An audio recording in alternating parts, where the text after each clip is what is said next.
रावनि खौरां बिजों गैयैनि थाखाय गोबां जोङो आफादफ्रा खस्थ' मोनदोंमोन।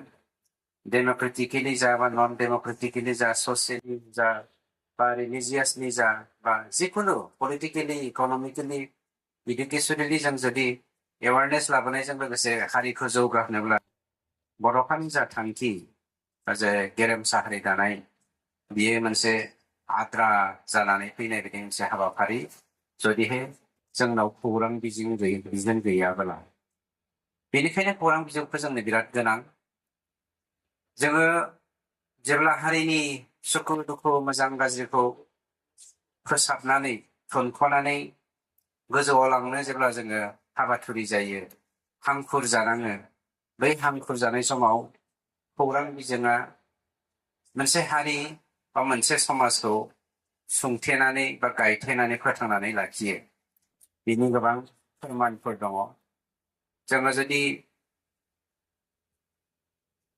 रासियानि बै समनि मुभमेन्टखौ नायो बा जोंनि मा होनगोन इन्डास्ट्रियेल रिभलिउसनफोरखौबो जों जुदि नायबोयोब्ला, फ्रेन्स रिभलिउसनफोरखौबो नायबोयोब्ला,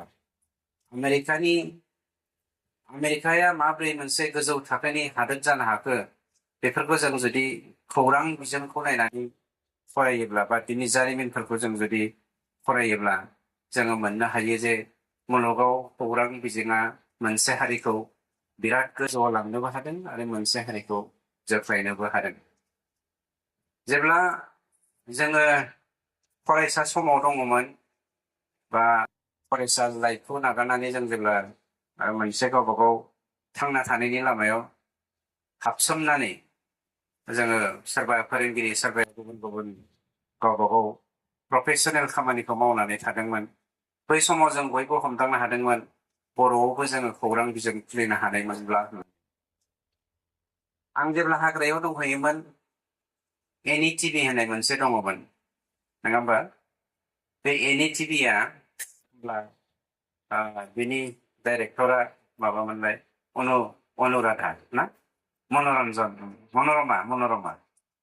मनरन्जना सिंहया आइजोमोन बियो। ओमफ्राय बियो होमबा मोनसे केसाव गोग्लैथ'वाखैमोन। आं खोन्दोंमोन रेंगा नोंसिनि हारियाव, मानोना जोङो सांबादिकफोरजों बिराद सोमोन्दो थायो, बयजोंबो खेबसे रायलायनानै हाग्रायाव थानाय टाइमाव माखासे बुस्थुखौ जों सावरायनोबो हाया। बेवहाय जोंना मनरन्जना सिंहआ आंखौ बुंहरदोंमोन, सोरबाया जुदि हाग्रा दङ NETVखौ नोंसिनि रावआवनो फोसाबनो हानायनि थाखाय मोनसे राहा ला होननानै बुंहरदोंमोन। ओमफ्राय आं आदा चन्दन ब्रह्मजों सावरायहरदोंमोन। आदा चन्दन ब्रह्मल'सोमोन बै टाइमाव बर'नि मेडियाखौ बोखांनो हानाय रांखान्थि बिथिङाव। ओमफ्राय चन्दन दाया थाइलेण्डआव थांबाय।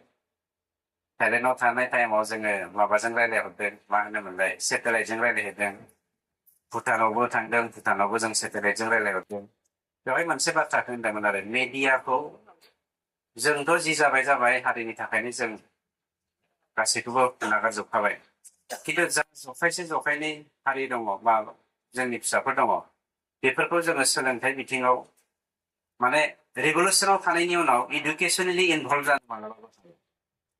ससियेलि माखासे खामानिखौ मावनो जोङो हाया, उसुबिदा जायो। बेनिखायनो जोङो मेडिया मोनसे बानायनांगौलै आदा, हायोबा माव होननानै। बेफोरखौ जाथ'वाखै होनना बुंहरदों। थारमाने मेडिया मा बुस्थु जोंनि लिडारफ्रा बुजियोब्लाबो साहस जाया।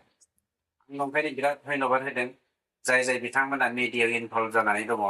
बोथिसे ओंखाम मोनजायाबाबो बे खामानिखौ जे हारि दाखांनायनि थाखाय दिनै इनभल्भ जादों, आंनिफ्राय मेनि कंग्रेचुलेसन। नोंथांमोना साक्सेसफुलि दिनैनि बे कम्पिटिटिभ जुगाव मेडियानि रेसपन्सिबिलिटि एन्ड रल, बियो मा, बे बुस्थुखौ जोंनि हारिनि गेजेरावबो जे फोसावनो हाबाय, बर' बिजोंनि बा गुबुन इंलिस बिजोंनि बा जोंना आसामिस बिजोंनि जेसेबां मानि माबा दं, बिजोंफोर दङ, जोंनि मानसिफ्रा थोंजोङै बा खेंस्लाय जोंखौ सहाय होलायनायनि थाखाय खोब गोजोननाय मोनदों। आरो आं जुदि राजखान्थियाव दङब्लाबो आं मेडियाजों बिराद जगाजग थाबाय थायो। आरो आं मोनसे बिजोंजोंबो थोंजोङैनो गावनो गार्जेन हिसाबैबो सोमोन्दो दंखायो। गतिके आं सानदों पार्सनेलि गावनि जिउआव सुखु दुखुआ थायो, खिन्थु बेखौ जोङो प्रफेसन हिसाबै लानायजों लोगोसे हारि बोखांनायनि मोनसे फुंखा आरो बे फुंखाया हारि दानायनि मोनसे बिथिं जानो हाथों, बे नोजोरजों जों खामानि मावनो हाथों आरो जोंनि जा नाव बड'लेण्ड जा बिजों इलेक्ट्रनिक मिडिया बा इलेक्ट्रनिक बिजों बियो जोंनि हारिनि मोनसे समाज दाफुंनायाव जौगाहोनायाव स्टाइरिं बायदि मोनसे खामानि मावनो हाथों, बेफोरबायदि आंनिफ्राय रोजा रोजा आशीर्बाद थानानै होनायजों लोगोसे हानायमानि मरेलि जोङो माबायदि सापर्ट खालामनो हायो बेफोरबायदि मिजिंजों लोगोसे दिनैनि बे हाबाफारियाव नुजानाय साफ्रोमखौबो सावरायमेलाव नुजानाय साफ्रोमखौबो हामबाय होननानै दिनैनि बे हाबाफारिखौ बेखेवबाय होननायजों लोगोसे आंनि बिबुंथिखौ फोजोबबाय।